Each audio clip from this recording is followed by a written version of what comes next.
প্রিয় viewers, computer কি? Computer শব্দটি গ্রিক শব্দ থেকে এসেছে। কম্পিউট শব্দ থেকে কম্পিউটার কথাটির উৎপত্তি হয়েছে। কম্পিউটার শব্দের অর্থ গণনাকারী, অর্থাৎ কম্পিউটার শব্দের আবিধানিক অর্থ গণনাকারী যন্ত্র। শুরুতে কম্পিউটারের পরিচয় ছিল গণনা যন্ত্রের, কিন্তু এখন আর কম্পিউটারকে গণনা যন্ত্র বলা যায় না।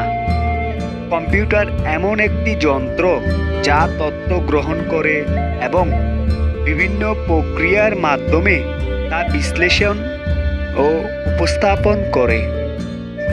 ধন্যবাদ ভিউয়ার্স, এরকম গুরুত্বপূর্ণ তথ্যবহুল ভিডিও পেতে আমাদের সঙ্গে থাকুন।